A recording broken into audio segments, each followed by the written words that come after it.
mtima wa mbuye wako ukukonda iwe ndiye wakuona wopirira mtima wa mbuye wako ukukonda iwe ndiye wakuona.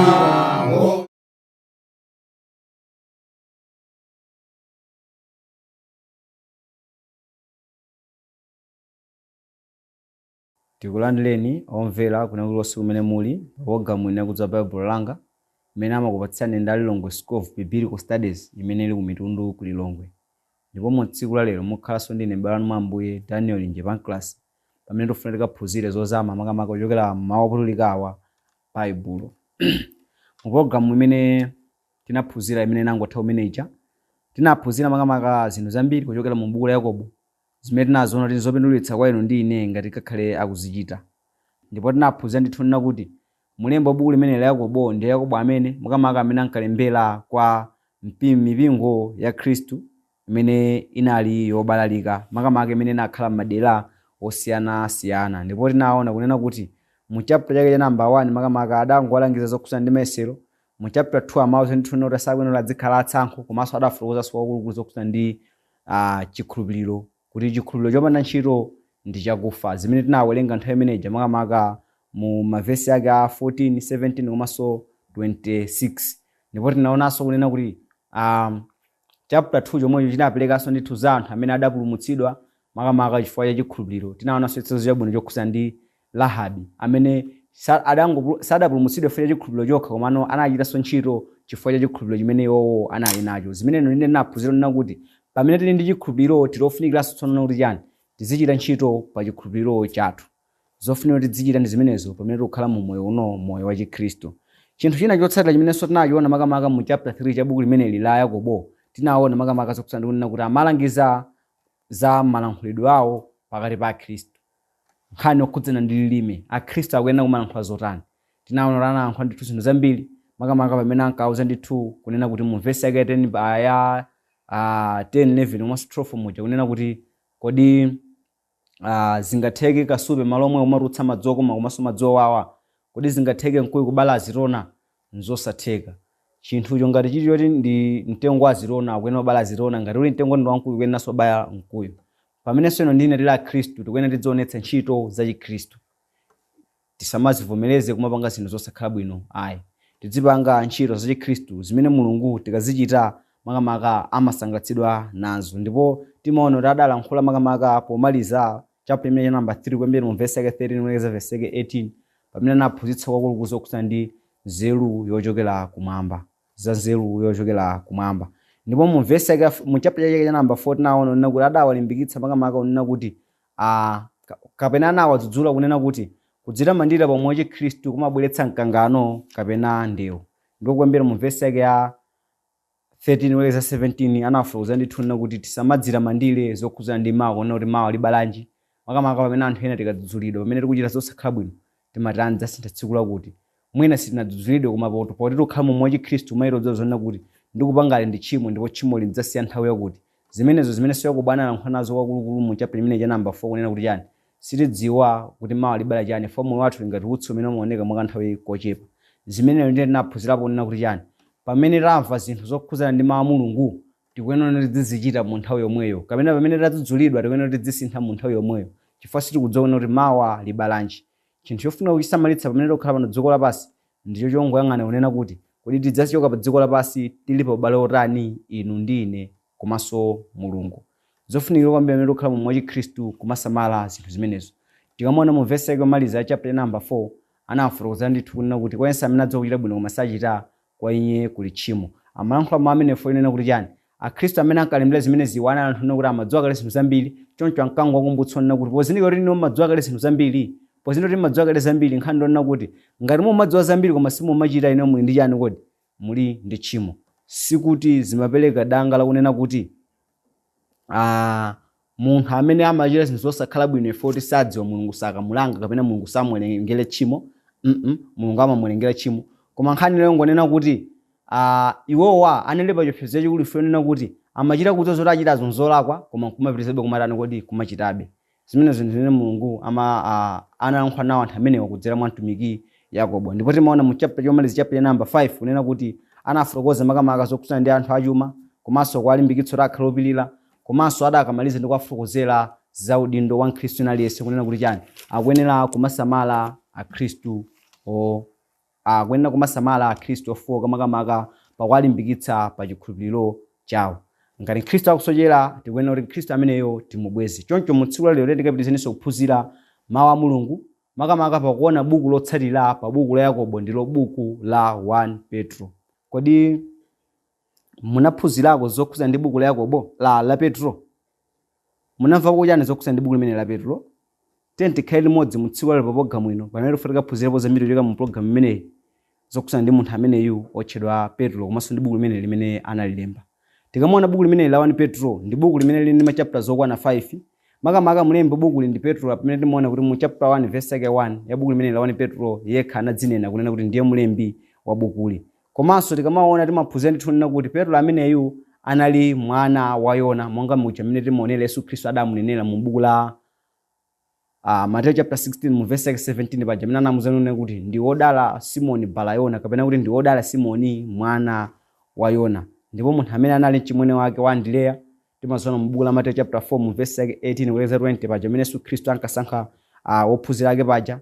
Ndipo kalata tikamamuona amaonetsa kuti amalembera Khristu makamaka amene anali kuchibalaliko chifukwa cha ufumu wa Roma amene anali kuzunza Khristu. Pakuzindika zonena kuti mfumu ya Roma munthu ameneyo inkazunza Khristu, Akhristu ambiri anabalalika madera osiyanasiyana. Choncho chidamukomera munthu ameneyo kwalembera kalata amene Akhristu amenewa kunena kuti chani akawalimbikitse kunena kuti ingakhala kumana ndi mavuto osiyanasiyana kapena mazunzo osiyanasiyana koma akuyenerabe kuti asasiyane ndi chikhulupiriro chawo. Akuyenera bwino kuti akhale pa chikhulupiriro chawo. Zimene zindi zambiri zimene anawalembera makamaka mu buku limene la 1 Petro. Choncho tikembeni kuona kuti mu chapter 1 anawalemberamo zotani. Tikamaona chapter 1 kuyambira verse 1 ndi 2 timakangopeza nkhani makamaka kukhudzana ndi malonje imene ndofunika sunna kuti ndine tikawerenge imene tingaphunzireponso zinthu zambiri makamaka kakaoneranso katsutsa zinthu zina zabodza zimene anthu amaphunzitsa kuchokera mu Baibulo mu zokhudzana ndi munthu ameneyu Petro. Verse 1 ndi 2 ya chapter imene ya number 1 mu buku limene la 1 Petro adalemba kunena kuti Petro mtumwi wa Yesu Khristu kwa osankhidwa akukhala alendo achibalaliko aku Ponto, ku Galatiya, Kapadokia, Asiya ndi Bitiniya. Monga mwa kudziwiratu kwa Mulungu Atate mchiyeretso cha mzimu chochitira chimvero ndi kuwaza kwa mwazi wa Yesu Khristu chisomo ndi mtendere zichulukire inu. Mu verse ya 1 tikuona kuti akufotokoza ndithu kunena kuti amalembera Khristu amene anabalalika m'mayiko osiyanasiyana, amene anabalalika ku Galatiya, amene anabalalika ku Ponto, amene anali ku Asiya, ku Asia kumene komanso ku Bitiniya, komanso ku Kapadocia. Choncho akwalembera Khristu amene anabalalika madera osiyanasiyana amene omaka chifukwa cha khalidwe la ufumu wa Chiroma mu nthawi imeneyi. Ndipo mmene pamene anangopereka malonje tikuona kuti dzina nekha kunena kuti iye Petro ali mtumwi wa Yesu Khristu.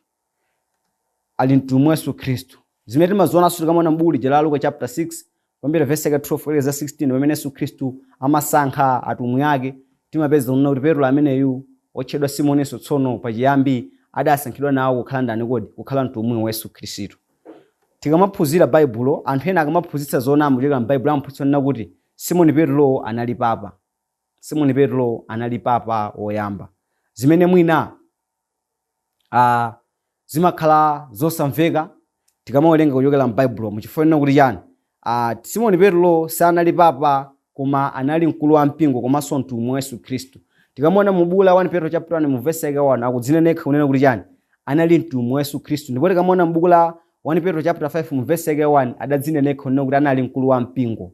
Choncho pa chifukwa cha ichi Petro sanali papa chifukwa mu Baibulo musa adanene kunena kuti iyeyo anali papa.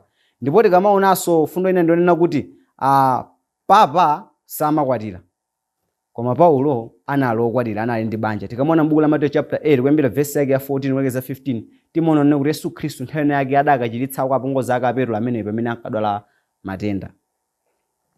lingalira nena kuti ngati anthu angamaphunzitse kunena kuti mapapa amene ali panowa ndiwo amene amalowa mpando umene Petro anakhalapo, kodi ngati amalowa pa mpando kapena ngati iwowa ndi alowa m'malo a Petro, sakuyenera kumatenga zinthu zonse zimene Petro amachita kodi?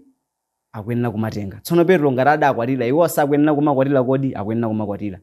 Petro sanali papa chifukwa kuti Petro anali ndi banja pamene mapapa apanowa samakwatira, amene amadzinamiza kunena kuti ndiwo alowa m'malo a Petro. Ndipo papa amavomera kupembedzedwa, koma tikamamuona Petro adakanako kupembedzedwa.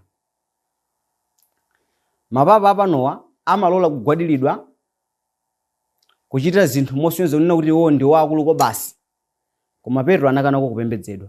Timaona tsezo yabwino mu buku la Machitidwe mu chapter 10 mu verse 26 pamene Kornelio anatuma anyamata kuti akamutenge munthu amene anenedwa Simoni Petro. Pamene Simoni Petro anakumana ndi Kornelio, Kornelio anapinda maondo ake ndi kumugwadira Simoni Petro. Simoni Petro anamuwuza kuti chani? Usandigwadire ine ayi, inenso ndi wantchito zako. Choncho zimaoneka pamene kunena kuti Petro amakana kupembedzedwa kana amakana kugwadiridwa, koma mapapa apanowa amagwadiridwa. Zimene zikuonetsa kunena kuti mapapa apanowa si kuti amakhala pa mpandowo potsatira kunena kuti Petronso anali papa ayi. Komanso mwina lingalirani za ziganizo zimene Petro anapanga pa nthawi imene anali pano pa dziko lapansi. Anakhala ndithu ali otumikira Yesu Khristu mu moyo wake wonse. Zimene mwina mukalingalira ndi ziganizo zimene mapapa apanowa kumapanga, zimene mutha kuona nena kuti zodziwika nena kuti awawa satumika Mulungu, koma chilipo china chake chimene amachitumikira pamene kwa Mulunguku amakangobisalira. Izi zinthu zimene malemba amaphunzitsa makamaka tikamona mu chapter imene ya number 1 mu verse yake 1 ndi 2, mavesi ofunika so kwambiri makamaka kumawerenga kuti tidzione nena kuti tingaphunzirepo chani zokhuzana ndi moyo uno. Tikamaona mu chapter imene ya number 2, makamaka tikamaona mu verse yake 1 ndi 2, amawalimbikitsa Khristu nena kuti chani? Akuyenera kuti asiye makhalidwe oyipa. Kumbukira nena kuti pamene anthuwa abalalika chifukwa cha kuzunza kwa boma la Roma, situkamba za mpingo wa Roma koma tukamba boma. Nthawi nkunena kuti mpingo wa Roma osanatani kodi usanayambike, umene unakayambika mu 606 AD. Apapa pamene Akhristu amene abalalika chifukwa cha kuzunza kwa ufumu wa Roma, ndonena kuti pamene ali m'madera osiyanasiyana analinso kuchita zinthu zosiyanasiyana, makamakaso pena kumapatuka pachani kodi? Pa njira ya Mulungu chifukwa chokumana ndi mazunzo. Tsono mu verse yake 1 ndi 2 mu chapter imene ya number 2 anawalangizapo motere: momwemo pakutaya choyipa chonse ndi chinyengo chonse ndi maonekedwe onyenga ndi kaduka ndi masinjiriro onse, lilani monga makanda alero mkaka oyenera opanda chinyengo kuti mukakule nawo kufikira chipulumutso. Pamene papa taona mu verse yake 1 angawazonena kuti chani? Chofunikira ndi chani? Akuti ataye choyipa chonse, chinyengo chonse, maonekedwe onyenga, kaduka komanso ngakhale masinjiriro wonse. Tsono mu verse yake 2 kwa zinthu zofunikira kuchita kunena kuti ndi chani? Lilani monga makanda alero mkaka oyenera opanda chinyengo kuti mukakule nawo kufikira chipulumutso. Akuti alile monga makanda alero, alilire mkaka umenewu opanda chinyengo. Pamene akamba za mkaka umenewu amatanthauza mawu a Mulungu. Koma ono tikamakamba za mkaka ndi chakudya chimene amalandira mwana. Choncho Khristu amene amawuza ndithu nena kuti chani? Akufunikira alandire chakudya potenga ndi saizi yawo kuti anali ochepa makamaka ku uzimu. Mkaka woyenera. Kusonyeza kunena kuti chani? Akadatha kumapeza mkaka nthawi zina inde, koma kumatenga mkaka kwa anthu osatani, kwa anthu osayenera. Choncho apa kwawuza ndithu Akhristu amene onena kuti chani? Akufunika kunena kuti alire kuti apeze mkaka umenewu. Zimene sweno ndine amene tikukhala mu moyo wa Khristu tinena kuti tikaphunzirepo zinthu zambiri kunena kuti chani? Pamene tikukhala mu moyo wa Khristu, chofunikira chachikulu chonena kuti chani? Pamene feyo tidakhala mu mpingo, tili ndi ntchito yomalira. Kumalira morani? Kumasaka zinthu zofunika titatenga mu nthawi imeneyo, titadya nthawi imeneyo. Lingalirani pamene zimene zimakhalira, makamaka makolo akabaditsa mwana, amembekezera kuti mwana adzikula chinthu choyamba. Chinthu cha namba 2, nthawi zambiri makolo amadziwa zoti mwana akufuna kuyamwa pamene amumva kuti mwana akuyamwa. Makolo ambiri amemwitsana ndipo amadziwa zoti ana awo akufuna kuyamwa pamene mwana akutani kodi pamene mwana akulira. Chimodzimodzinso pamene anthu abatizidwa ndi kukhala pamene mu mpingo wa Yesu Khristu, chofunikira ndi chani? Adzilira kapena azifuna ataphunzira zinthu zambiri. Ndiyo ngayonena kuti chani? Akakule mu moyo wa Chikhristu. Zimene zinthu zimene ankafuna kutanthauza makamaka mu mavesi ake amenewa, vesi yake ya 1 ndi 2. Ndipo chinthu chinanso chimene makachipeza mu chapter imene ya number 2 ndi chotsutsa maganizo makamaka amene anthu ena amakhala nawo pano pa dziko lapansi, makamaka pomasankha kagulu ka anthu otsogolera chipembedzo kumanena kuti amenewa ndiwo ansembe. Tikamaona mu chapter 2 cha buku limeneli kuyambira mu verse yake ya 5 ndi verse yake ya 9 analemba kunena kuti verse 5, ndiponso ngati miyala ya moyo mumangidwa nyumba ya uzimu kuti mukhale ansembe oyera mtima akupereka nsembe za uzimu zolandiridwa ndi Mulungu mwa Yesu Khristu. Verse 9, koma inu ndinu mbadwa yosankhika, ansembe achifumu, mtundu woyera mtima, anthu amwini wake, kotero kuti mukalalikire zoposaposazo za Iye amene anakuyitanani mutuluke mu mdima mulowe mkuwunika kwake kodabwitsa. Tikamuonanso pamenepa kwa Afro zanditunena kuti mu verse yake 5 amba ndi kwa Afro zanena kuti inunso ngati miyala ya moyo mumangidwa nyumba ya uzimu. Mkhristu aliyense payekha ndi mwala wa moyo, amamangidwa pa nyumba ya uzimu. Tikakhala pamodzi ndife amene timachedwa chani? Timachedwa mpingo, timakhotera manga nyumba ya uzimu. Timamangidwa pa chani? Pa maziko amene ndiwo Yesu Khristu. Choncho ndi wa Khristu amene pakafolo zero nchadawo zosonena kuti chani? Akuti kuti mukakhale ansembe oyenera, ansembe oyera mtima. Mkhristu aliyense ndi wansembe oyera mtima. Ndipo wamkulu wansembe ndiye Yesu Khristu. Tosa Khristu masiku ano ndife ansembe. Osamati pa mpingo kumasankha nena kuti awa ndi wansembe awa. Zimenezo malemba amakana. Tonse ndife ansembe. Potenga ndimene buku lopatulika ili limaphunzitsira. Lingalirani kunena kuti kodi kuchipembedzo kwanu maphunzitsa zotani makamaka za gulu limeneli la anthu ansembe. Ndipo tikamona mu verse yake imene ya 9 adapezanso nena kuti koma inu ndinu mbadwa yosankhika, ansembe achifumu. Akwawuzanso Khristu mwachibalaliko aja kunena kuti inuyo ndinu mbadwa yosankhika, ansembe achifumu. Munthu adakhala Khristu bwanji pamene anabatizidwa? Inu ndine tabatizidwa eya ndife Khristu. Ndona nafenso ndife ansembe achani? Ansembe achifumu. Mkhristu aliyense ali wansembe wachifumu. Osati mpingo kumasankha kunena kuti awa ndi wansembe, awa ndi amene akuyenera kupanga izi. Ayi. Zimenezi ndi zimene buku lopatulika limaphunzitsa. Zonena kuti ansembe ndiwo akhristu wonse pa mpingo.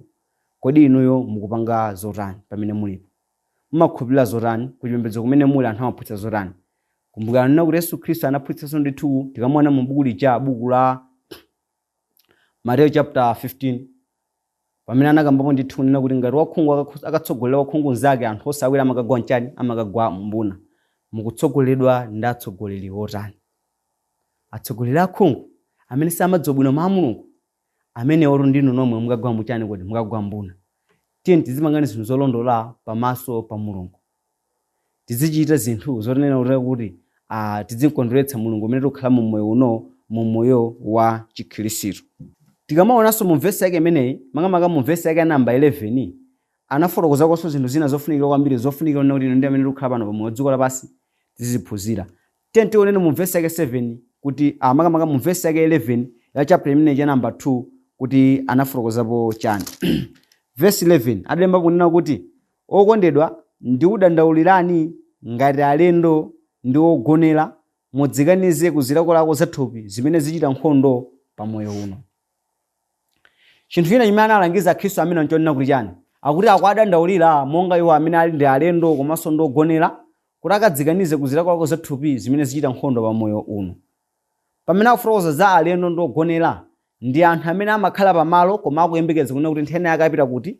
Nthawi yake apita kwawo. Chimodzimodzinso inu ndine pamene tili mu moyo wa Chikhristu ndife alendo ndi ogonera. Chifukwa inena kuti chani? Tikudziwa kuti nthene yake tidzapita kwathu. Kwathu ndi kuti? Kumbukirani mu buku la Yohane chapter 14. Yesu Khristu anawuza anthu aja nena kuti chani? Ndikupita kumwamba kukakonzerani chani? Kukakonzerani malo. Inu ndine tidzapita kumwamba kumene Yesu Khristu anapita kukatikonzera malo. Chofunikira ndi chani? Pamene tikukhala pano pa dziko lapansi akuti tizikanize kuzilakolako zathupi. Pamene akufuna nthawi zoti tizikanize ali kungofuna kuti tizirani kodi? Tiziletse kuzilakolako zathupi. Ndipo akuti zilakolako zathupi zimenezi zimachita nkhondo pa moyo uno. Zilakolako zathupi zimene akuzinena pamene pazi ndi zinthu zimene munthu umafuna utachita, zimene ukazichita zimakuyika pa udani pakati pa iweyo ndi Mulungu. Zimene zina timaziona kuti adazilembako mulembi wa buku la Galatiya Paulo, makamaka tikamona mu buku la Galatiya chapter 5 mu verse yake ya 19 kukalekeza 21 pamene anakamba makamaka zambiri zokhudzana ndi ntchito za thupi.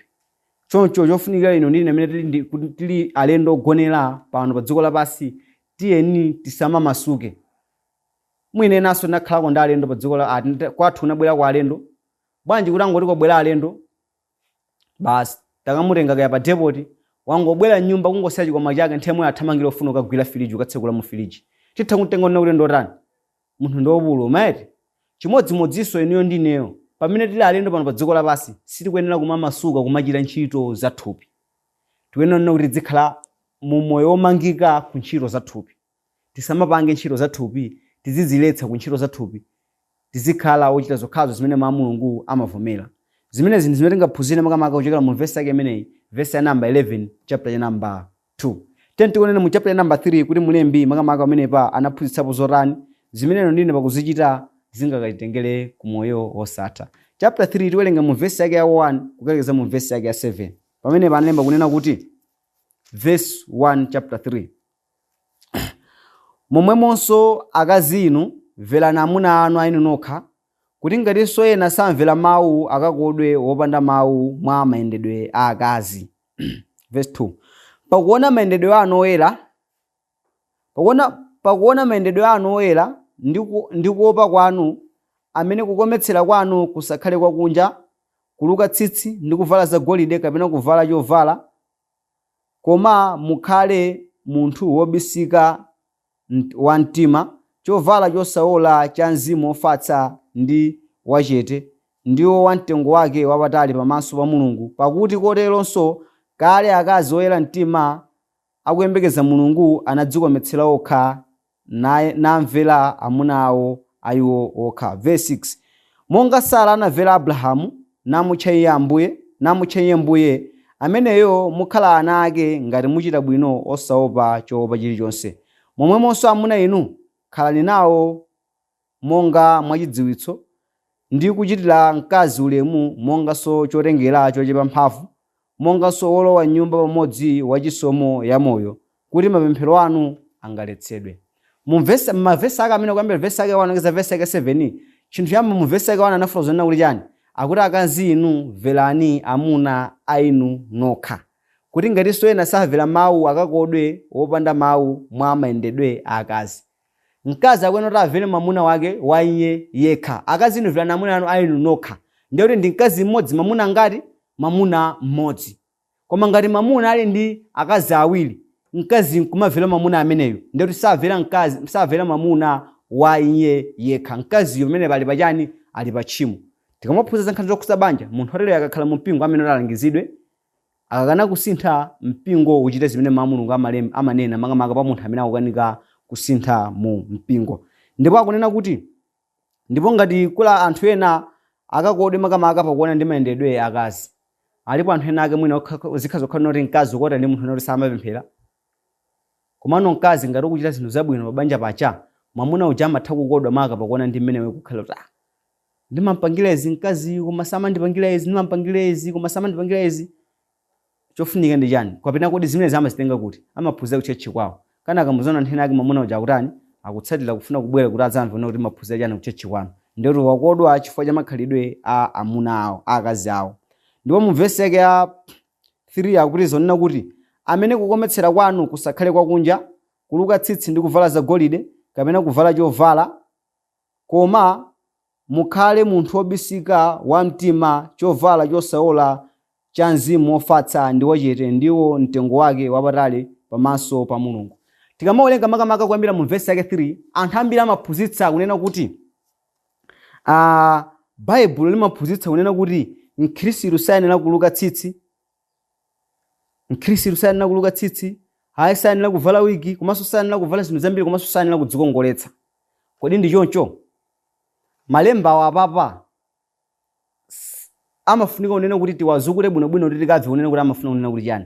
Chinthu choyamba, ngati tingagwire fundo yakunena kuti mkazi sayenera kudzikongoletsa, ndipo tikuyenera kutenga zinthu zonse zimene zinalembedwa apa mwachindunji, ndete tikawerenge verse ndi kuimvetsetsa bwinobwino. Chinthu choyamba kunena kuti amene kukometsera kwanu kusakhale kwakunja, akwauza akazi aja kukometsera kwawo kusakhale kwakunja.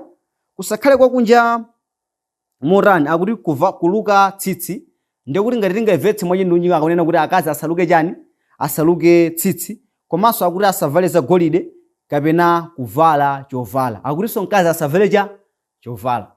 Talingalirani, malemba akunena kuti mkazi asavale chovala. Kodi ali kufuna kunena kuti mkazi adzingoyenda osavala chovala? Amafuna kutanthauza chani?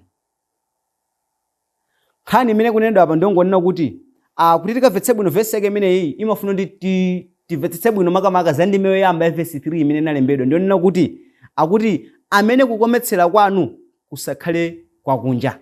Mkaziyo akhaza kudzikometsera, koma kukometsera kwake kusakhale kwa chani kodi? Kusakhale kwakunja, komanso kukhale kwa munthu amene ali wankati, munthu osaola, munthu osavunda. Ndawo kamba zichani tsono? Za moyo wa chikhristu tsono mkati mwa mtima mwake. Chinthu choyamba mkhristu amene adzikometsere mkati, ubale pakati pa iye ndi Mulungu limotani. Osati kumakhala mu moyo machimo koma kumakhala bizo madzikongoletsa kuthupi. Zimene mulemba apa akutani kodi? Akukaniza. Koma munthu mkhristu mulongo akhoza kuluka tsitsi, akhoza kuvala wigi, akhoza kudzikongoletsa. Koma kudzikongoletsa kwake akadzikongoletsenso tsono monena kuti anthu ena ake asagwe m'mayesero. Kumbukirani Luka chapter 17 verse 1. Sikungatheka kuti zophunzitsa zitsagwe koma tsoka kwa iye odza nazo. Choncho mkhristu apa sakuletsedwa makamaka kuluka tsitsi, koma nkhani ndongonena kuti chani? Ayambe wokometsa munthu wankati, ayambe wokometsera za moyo wake wa chikhristu, ubale wake pakati pa iye ndi Mulungu ukhale bwino, kwina akhoza kumachita zimene akuchitazi, komano zoti zisakwanitse kuphunzitsa ena. Choncho zimene amafuna kunena makamaka mu nthawi imeneyi. Ndipo tikamona mu vesi yake ya 14 adafotokozanso makamaka zokhudzana ndi kuva zowawa, kunena kuti ngatinso mukuva zowawa chifukwa cha chilungamo, ndinu odala, musaope kapena kuwaopa iwo, kapena musadere nkhawa. Chifukwa cha nawazo choncho alipo anthu ena amene amava zowawa pa dziko lapansi, mwina chifukwa cha zinthu zimene osakuchita zosakhala bwino machimo pa dziko lapansi. Ukuba amakugwira nkumakumenya, ukuva zowawa pa dziko lapansi, ndiye kuti utha kuvutika pano kumwambaso akavutika. Koma ngati munthu ukuva zowawa chifukwa choti ukutumikira Mulungu, akuti ndiwe odala. Chifukwa chani? Mphoto yako ndi moyo osatha ku paradaizo. Zimene malemba amafuna kutanthauza makamaka kumaphunzira m'buku limeneli, buku lopatulika Baibulo. Ndipo tikamaona mu chapter yomaliza, chapter number 5, malemba amatiphunzitsa ndithu kunena kuti chapter 5 mu verse yake ya number 1 pamene anafotokoza kunena kuti akulu tsono mwa inu ndiwadandaulira ine mkulu nzanu mboni zowawa za Khristu, ndinenso olowa nawo ulemerero udzavumbulutsidwako. Papa akafotokoza makamaka za akulu kapena kulangiza za Khristu amene ndi akulu a mpingo, makamaka mpingo wa Khristu umene unali kuchibalaliko kumayiko osiyanasiyana, ku Ponto, ku Galatiya, ku Kapadokia. Kwauza kunena kuti chani? Akuti chofunikira nchongo wadandaulira makamaka chifukwa Yesu zimene akukumana nazo zosakhala bwino, ndipo akudzinenanso yekha kunena kuti ndiwadandaulira inenso mkulu nzanu. Mu verse yake 2 akwazo kunena kuti chani? Wetani gulu. Komanso adapitiriza ndithu akwazo kunena kuti sakufuna kuti adzoweta gululi makamaka pakufuna phindu lonyasa. Adzitumikira Mulungu makamaka pakudziwa kunena kuti zimene akuchitazi ali kuchita zinthu zabwino, ndipo ntchito imene akugwira iye ndi yotumikira Mulungu. Ndipo adapitirizaso ndithu makamaka ndi kulimbikitsa ndithu kunena kuti akuyenera kuti adzitumikira Mulungu koma mwachitsanzo chabwino ku gulu limene akulitumikira. Zimene ndiyero ndikaphunzirapo zinthu zambiri pamene tikukhala mu moyo wa Khristu na kuti chani? Pamene tikutumikira Mulungu, tidzitumikira Mulungu pa kukhala chitsanzo pa kuchita zinthu zabwino. Ndipo timaona kuyambira mu verse yake 5 kugeza mu verse yake 11 adafotokozanso ndithu kunena kuti akuyenera kuti Khristu amenewa adzipereke kwa Mulungu nadzikanize kwa Satana. Tikamuona mu verse yake omaliza kuyambira verse yake 12 matsika musi adangolankhula zambiri zokhudzana ndi zolawirana. Adawalangiza Khristu amenewa zimenenso ndinero kuyenera tikaphunziremo makamaka kuchokera mu buku limeneli. Taphunzira zambiri kuchokera mu buku limeneli makamaka m'buku la Petro limene taphunzira zambiri zimene ndine pakuzichita zingakwanitsa kukalisuntha mu moyo wathu wa Chikhristu. Tenti dziwelenga Baibulo limeneli ndi kumaphunzira zambiri. Zimenezi ndimene timafuna tigawane makamaka mu nthawi imeneyi pamene timaphunzira kuchokera mu buku limeneli la Petro. Zimene ndine pakuzichita tingakapeze nazo moyo wosatha. Kumbukani ndi program imeneyi amakupatsani ndi Alilongwe School of Biblical Studies imene ili ku Mitundu ku Lilongwe. Alilongwe School of Biblical Studies alomasuwa kwa mafunso anu osamene makhala nawo makamaka okhuza Baibulo. Ngati mungatumize mafunso anu kudzera pa nambala iyi 0 766 018. Ndipo mu tsiku lero popoka mwino muna ndine mbelano mwa Ambuye Daniel nje Pancras. Mulungu akuletseni nonse zikomo. Mtima wa Mbuye wako ukukonda iwe ndiye wakuona ngopirira. Mtima wa Mbuye wako ukukonda iwe ndiye wakuona